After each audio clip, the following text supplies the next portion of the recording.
Greetings, I'm Mr. PCS. Thank you for joining me for this edition of TSR's Cheaters, deciphering YouTube's deceptive literary practices on a budget. Please meet Zoe Sugg, an acclaimed award-winning beauty vlogger and influencer from across the pond, who dived in headfirst to the murky waters of authorship with her acclaimed New York Times best-selling debut, Go Online.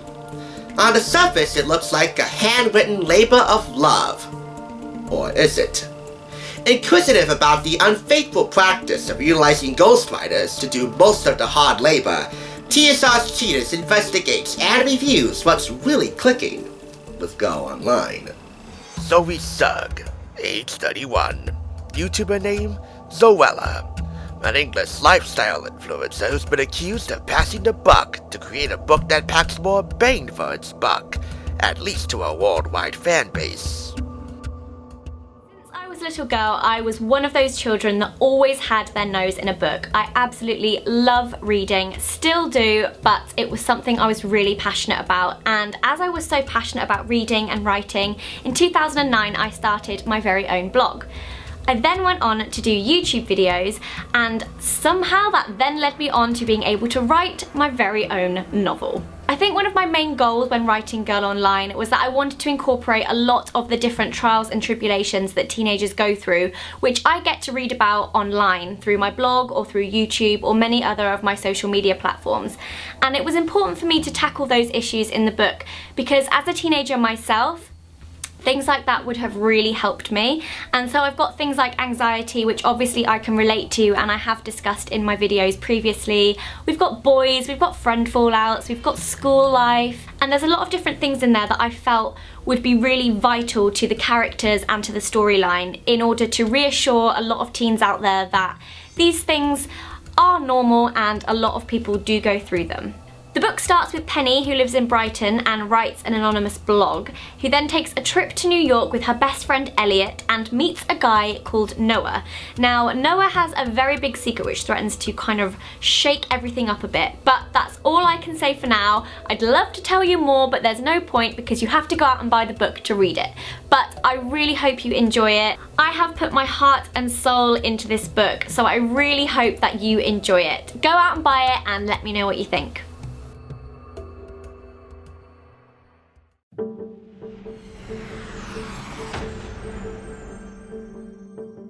Seeking further knowledge on the globe-spanning love story between Penny Porter the Brit and Noah the Brooklyn boy, TSR's Cheaters now offers a thorough and just analysis on how carefully crafted this book was, even if somebody else picked up the pen or the check.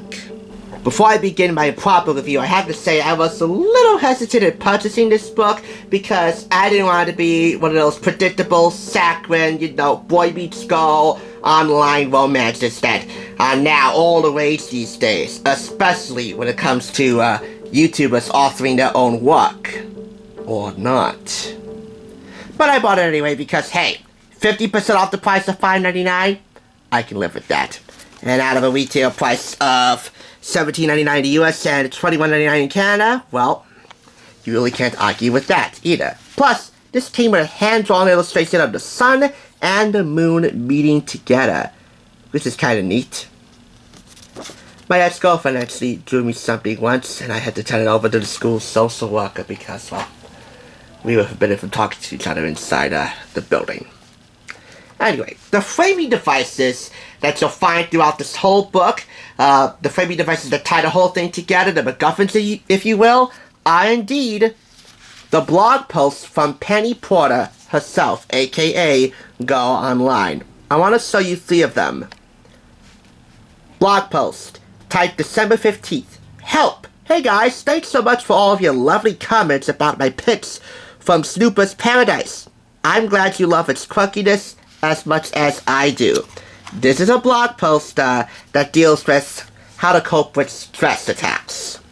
December 17th. Can you outgrow your best friend? Hey guys, first of all, thank you so much for all your lovely comments and tips on my blog about panicky moments. Knowing they might be panic attacks really makes me feel better. You guys are the best. That blog post deals with how to cope with friend drama. And this blog post is saved towards the end, when it all goes wrong. January 4th, from fairy tale to horror story. Penny Porter chose the alias Go Online because she wanted to remain anonymous. But really, when you decide to open a blog on the internet, a certain amount of anonymity is taken away. So it was only a matter of time before her identity was exposed in one of the most awful ways possible in this book. I won't be posting on here anymore. But to everyone who added to my happiness while I did, thank you so much.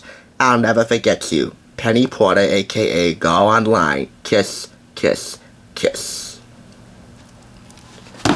So, that's the framing device. Penny Porter's blog posts as Go Online. The story itself doesn't really stand out to me that much. Yes, it has its certain amount of charm.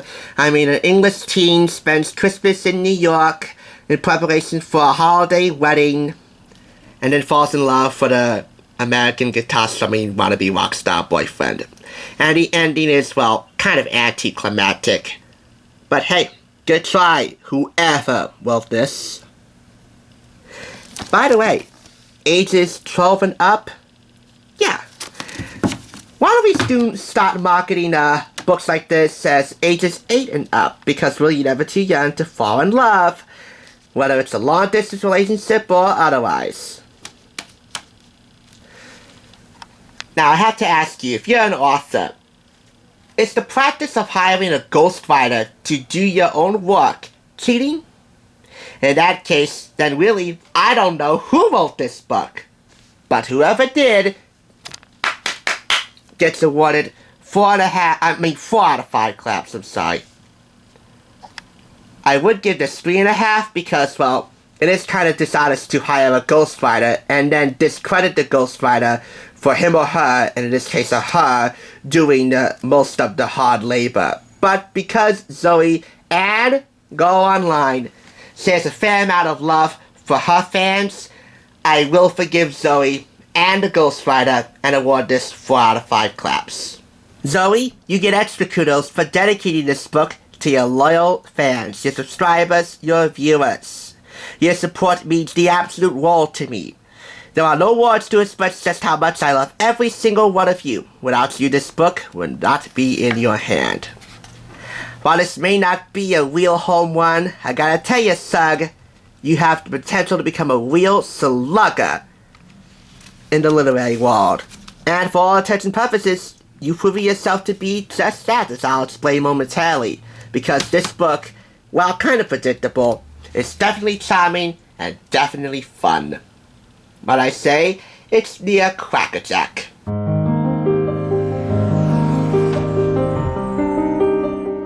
The UK publisher, Penguin Books, confirmed that there was indeed a ghostwriter involved with the production of this book, deemed an editorial consultant. It was rumored that fellow YA novelist Savan Karam could be the ghostwriter, but that could not be confirmed by Sugg, Karam, Penguin Books, or the US publisher Keywords Press, an 8-year imprint. Following the resulting backlash from readers, Zoe took a brief sabbatical from posting. It was only after the powerful forces of love and support from dedicated fans of Zoella overshadowing the criticism that Zoe went on to author 2 additional Go Online books, On Tour and Going Solo. In all, she has written 6 books, including a guide to hosting lavish and fun parties called Cordially Invited. And now, she's taking on a new venture of an even greater significance. She will soon become a mother to a baby girl alongside her longtime paramour, Alfie Days.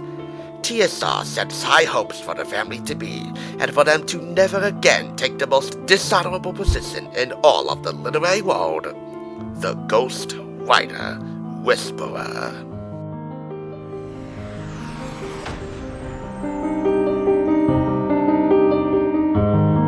Thanks for joining us. I'll catch you on the thrift side.